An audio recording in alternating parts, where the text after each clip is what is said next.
Welcome to easy learn physics classes. पिछले videos में हम पढ़ चुके हैं वैद्युत क्षेत्र को, वैद्युत क्षेत्र की तीव्रता को और वैद्युत बल रेखाओं को। वैद्युत क्षेत्र को वैद्युत बल रेखाओं द्वारा प्रदर्शित किया जाता है। आज का हमारा टॉपिक है वैद्युत फ्लक्स। तो टॉपिक का नाम डालेंगे वैद्युत फ्लक्स। वैद्युत फ्लक्स होता क्या है? एक समान वैद्युत क्षेत्र है यदि, और उस वैद्युत क्षेत्र में हम कोई एक काल्पनिक पृष्ठ रखें तो उस पृष्ठ से होकर गुजरने वाली वैद्युत बल रेखाओं की संख्या वैद्युत फ्लक्स कहलाती है। इसे पाई ई द्वारा प्रदर्शित किया जाता है।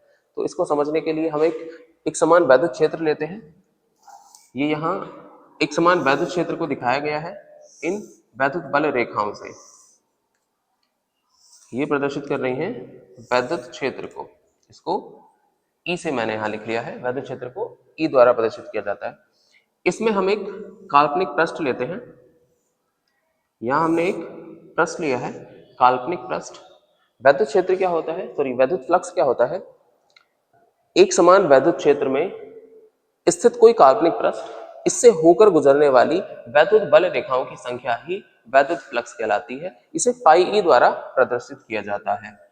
वैद्युत फ्लक्स को फाई ई से लिखा जाता है। यहाँ पर ये जो फाई ई है ये तीन चीजों पर डिपेंड करता है। पहला, वैद्युत क्षेत्र पर।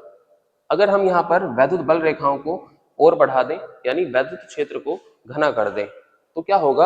इससे होकर गुजरने वाली वैद्युत बल रेखाओं की संख्या बढ़ जाएगी। दूसरा, अगर हम इसका क्षेत्रफल बढ़ा दें, ये जो पृष्ठ है इस पृष्ठ का अगर हम क्षेत्रफल बढ़ा दें तो भी क्या होगा? और अधिक वैद्युत बल रेखाएं इससे होकर गुजरेंगी। तो ये किस पर डिपेंड करता है? इसके क्षेत्रफल पर भी डिपेंड करता है। तो ई पर डिपेंड करता है और ए पर डिपेंड करता है। तीसरा एक और चीज है, ये इस पर अगर हम इस पर अभिलंब डालें, हमने यहाँ एक अभिलंब डाला इस पृष्ठ पर, और यहाँ हमने एक छोटा सा अल्पांश ले लिया है, इस पृष्ठ का छोटा सा अल्पांश, इसको बोलेंगे डी ए। ये होगा डी ए। इसको क्षेत्रफल सदिश भी कहते हैं। तो यहाँ क्या हमने क्या लिया है? एक अल्पांश लिया है। और जैसे कि मैंने बताया क्षेत्रफल सदिश, क्षेत्रफल सदिश जो है वो हमेशा पृष्ठ के लंबवत होता है। ये क्या है? यहाँ पर हमने एक क्षेत्रफल सदिश को दिखाया है। ये इसकी दिशा क्या है? पृष्ठ के लंबवत। और यहाँ देखेंगे वैद्युत क्षेत्र में और इस अभिलंब में एंगल कितना है? वो है 0 डिग्री। अभी यहाँ पर है।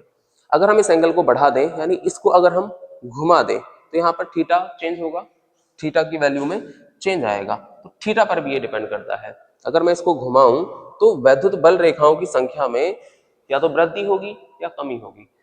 कमी ही होगी कैसे? अगर हम इसको इस तरह से घुमा रहे हैं तो इससे होकर गुजरने वाली वैद्युत बल रेखाओं की संख्या घट जाएगी। और अगर हम वापस से इसको फिर से पूरा घुमा दें तो क्या होगा? कुछ समय तक बढ़ेगी और कुछ समय के बाद फिर से वो कम होना स्टार्ट हो जाएगी। तो ये किस पर डिपेंड कर रहा है? ये थीटा पर डिपेंड कर रहा है। तो फाई ई का जो फॉर्मूला होता है वो होता है ई ए कोस थीटा। ई ए कोस थीटा। अगर हम बात करें छोटे अल्पांश के लिए, इस अल्पांश से होकर गुजरने वाला वैद्युत फ्लक्स, तो इसको लिखेंगे डी फाई ई बराबर E D A cos theta. E D A cos theta. अब यहां हम देखेंगे थीटा की जो वैल्यू है वो क्या हो सकती है? अभी फिलहाल तो है यहाँ पर 0, थीटा की वैल्यू 0 है, तो हम यहाँ रख देते हैं थीटा अगर 0 डिग्री है तब फाई ई बराबर कितना होगा? डी फाई ई बराबर होगा E D A. E D A किस तरह से? क्योंकि थीटा की वैल्यू हमने 0 रखी है और कोस 0 की वैल्यू 1 होती है, इसलिए ये क्या हो जाएगा? डी फाई ई बराबर ई डी ए हो जाएगा। अगर हम थीटा की वैल्यू 90 डिग्री रखें तो थीटा बराबर 90 डिग्री, तो डी फाई ई कितना हो जाएगा? डी फाई ई बराबर ये हो जाएगा 0, क्योंकि जो कोस 90 की वैल्यू होती है वो होती है 0, तो ये पूरा क्या हो जाएगा? 0 हो जाएगा।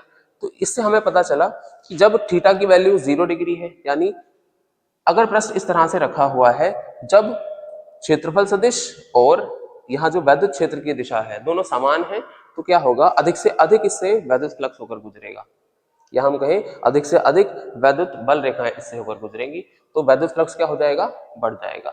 वहीं अगर हम इसको घुमा दें, इसको इस तरह से घुमा दें, तब क्या होगा? यहाँ पर घुमाने पर थीटा चेंज होगा। थीटा अगर 90 डिग्री होगा तो ये क्या होगा? पूरा इस तरह से समांतर आ जाएगा, इस तरह से।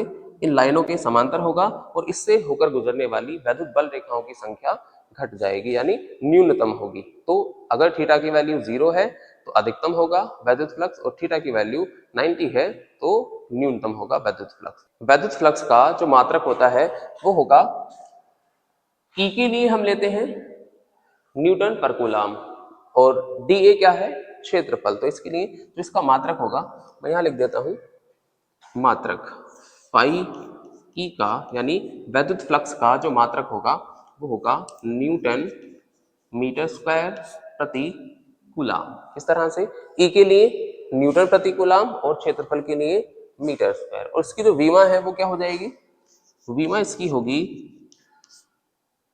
पाई ई बराबर न्यूटन क्या है बल का मात्रक, बल की विमा ml t माइनस 2 और यहाँ पर क्या है ये मीटर स्क्वायर।